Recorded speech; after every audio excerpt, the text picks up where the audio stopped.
अस्सलामुअलैकुम नाज़रीन, आप देख रहे हैं प्रोग्राम अवाम की अदालत। मैं हूं आपका मेज़बान अब्दुल्ला हसन। बात करेंगे आज बलूचिस्तान के हवाले से। जी हाँ, जो एक वज़ीर आला वहाँ पे गुजरे, उनका ये कहना था कि डिग्री होती है नवाब असलम रईसानी, और एक ऐसा शख्स वज़ीर आला बना जो कि इससे कबल प्रेस कॉन्फ्रेंस में बैठ के बम्बू का तस्करा कर रहा था।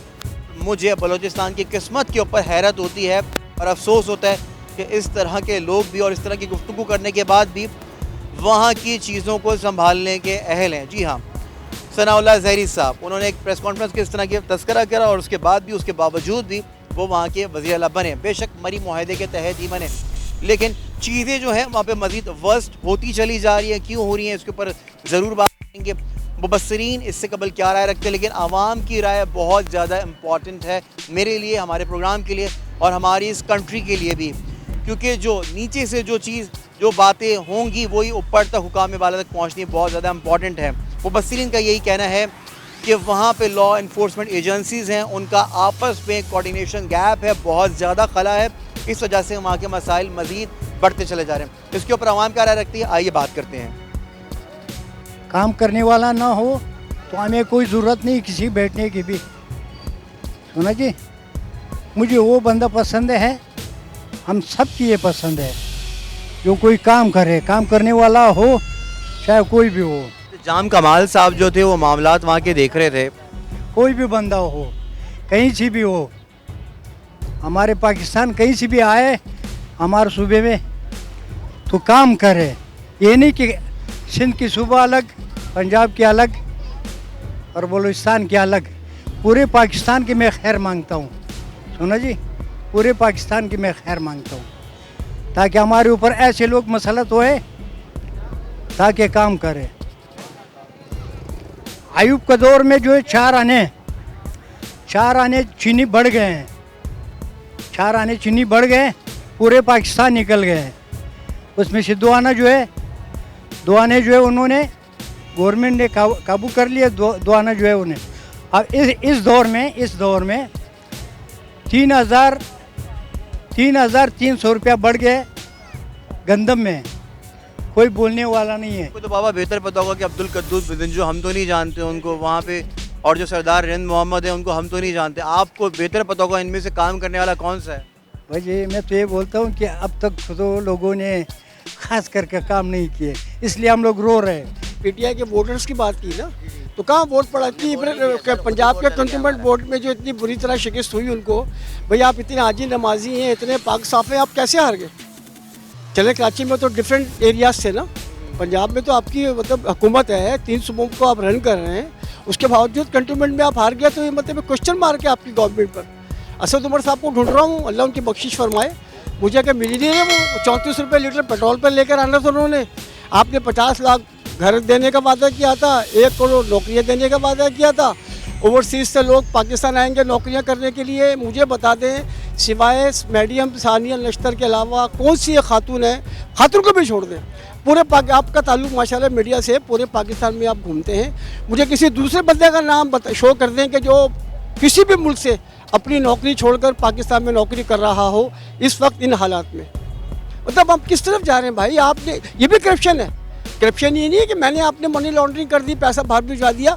आपने लोगों को जब भी अपने खिताब में बात करते हैं, जब भी बात करते हैं तो वो यही बात करते हैं, ओवरसीज़ के हवाले से बात करते हैं कि ओवरसीज़ पाकिस्तानी जो है वो हमारी इमदाद करें और वो यहाँ पर आना चाहते हैं और मुझसे कोऑर्डिनेशन भी कर रहे हैं, मुझसे कोऑर्डिनेशन भी है। लेकिन अभी मैं बात करूँ अब्दुल कद्दूस बिजंजो और उनके साथ उन्होंने जो नाम दिया सरदार मोहम्मद रिंद का, इन नामों में से अब आपको लगता है कि पॉसिबिलिटी है कि अभी भी लोग पीटीआई के ऊपर रिलाय करेंगे। सबसे पहले पाकिस्तान का सोचें, चाहे कोई भी हो। आप कभी इमदाद मांगते हैं, कभी आप किसी मुल्क चले जाते हैं, कभी आप ओ भाई आप क्या कर रहे हैं यार। आप कहते थे, आपकी हुकूमत से पहले आपका दावा था वज़ीर आज़म हाउस से रोज़ाना 200 अरब रुपये की चोरी होती है। 3-3.5 साल हो गया आपको, कहाँ गया वो 3 साल 3.5 साल में जो 200 रुपये रोज़ आपने बचाए हैं, वो पैसा आपका कहाँ गया। कोविड में दुनिया भर से आपको इमदाद मिली, वो पैसा आपको कहाँ गया। चाइना ने कितने करोड़ डॉलर आपको दे दिए, वो पैसा कहाँ गया। अमेरिका अब तक आपको अभी दे रहा है। सऊदीया जब आप जाते हो, आप कुछ ना कुछ वहाँ से लेकर आते हो, वो आपको खाली हाथ नहीं भेजते। आपने बोला कि ओवरऑल पाकिस्तान की बात करनी चाहिए। लेट्स सपोज 4 बच्चे हैं वज़ीर आज़म खान साहब के, ठीक है ना, इस वक्त ये सोच रहे 4 सूबे हैं, अगर एक सूबे को वो अगर नज़रअंदाज करते बलूचिस्तान को, क्योंकि बलूचिस्तान में इस तरह के वज़ीर आला भी गुजरे, एक कह रहा है डिग्री होती है, चाहे जाली हो चाहे असली हो, एक आता है प्रेस कॉन्फ्रेंस में पहले वज़ीर आला बनने से पहले बोलता है, कहता है बम्बू कर दिया है असलम रईसानी साहब ने। बम्बू का मतलब फरदाना राजा को मैंने बताया कि क्या होना चाहिए, इस किस्म के इशारे। फिर आपको लगता नहीं कि सीरियसनेस तो नहीं थी? एक बेटे को आपने बिल्कुल पीछे कर दिया, बाकियों को अब आगे बढ़ा रहे हैं, नाइंसाफ़ी तो है वहाँ के साथ। देखिए बिल्कुल 100% है, मैं आपकी बात 100% एग्री करता हूँ। और इस हुकूमत में नहीं, बलूचिस्तान को गुज़िश्ता कई दहाइयों से नज़रअंदाज किया जा रहा है, चाहे वो कोई भी हुकूमत हो, ठीक है ना। दावे करते हैं, वादे करते हैं, हम ये कर देंगे, हम वो कर देंगे, लेकिन उसके बाद जो सही मानों में जो उनको हुकूक मिलने चाहिए, जो उनकी तरजीहात हैं, जो और शहरों की पाकिस्तान के दूसरे सूबों की तरह जो बलूचिस्तान की तरजीहात हैं, ये हुकूक उनको मिलने चाहिए, मेरे हिसाब से अब तक वो उनसे महरूम है। अल्लाह का ये बड़ा करम हुआ कि पिछले दिनों में कई सालों पहले वहाँ पर एक फ़िरके को बड़ा टारगेट किया जाता था, अलमदार रोड पर ख़ास तौर पर हज़ारा कम्युनिटी हमारी बड़ी शदीद वहाँ पर मुतासर हुई। अल्लाह पाक का ही बड़ा करम है कि ये चीज़ें कंट्रोल कर दी गई हैं, लेकिन ये मसले का हल नहीं है। जो उनकी डिमांड्स हैं, जो वो चाहते हैं, जो उनके बच्चे चाहते हैं, जो उनकी ख़वातीन चाहती हैं, मैं बलूचिस्तान की बात कर रहा हूँ, वो आप उनको दें। जो उनका जायज़ हक बनता है वो आप उनको दें। जब आप 3 भाइयों को पाल रहे हैं तो चौथे भाई को पालना भी आपका काम है, मेरा ही आपका काम नहीं है। कोई ऊपर से आकर बलूचिस्तान के लोगों को नहीं पालेगा, आपने ही पालना है। आप हाकिम वक्त हैं, आप इस वक्त पाकिस्तान की बागडोर आपके हाथों में है। कोशिश करें कि आपके आखिरी 2 साल बचे, कुछ ऐसा कर जाएं कि लोग अगर आपको कम अज़ कम, बुरा तो लोग कह रहे हैं, मैं खुद कह रहा हूँ आपके सामने, मीडिया के सामने कह रहे हैं, लेकिन इतना बुरा ना कहें कि खुदा न खास्ता आपकी इमेज जो है वो ख़राब हो। सर वहाँ की आवाम यानी कि आवामों को तंग करा जा रहा है, निज़ाम तो कोई है ही नहीं वहाँ पर। सही मानों में तीनों सूबों में आवाम को रगड़ा दिया जा रहा है, सिस्टम तो कोई देख ही नहीं रहा ना कि सिस्टम में हो क्या रहा है। बलूचिस्तान में क्या इंसान नहीं रहते? या बलूचिस्तान में खुदा न खासा जानवर रहते हैं, हैवान रहते हैं? इंसान है मेरी तरह, आपके तरह, पाकिस्तान का शहरी है, पाकिस्तान के लिए काम करते हैं, पाकिस्तान के लिए सोचते हैं।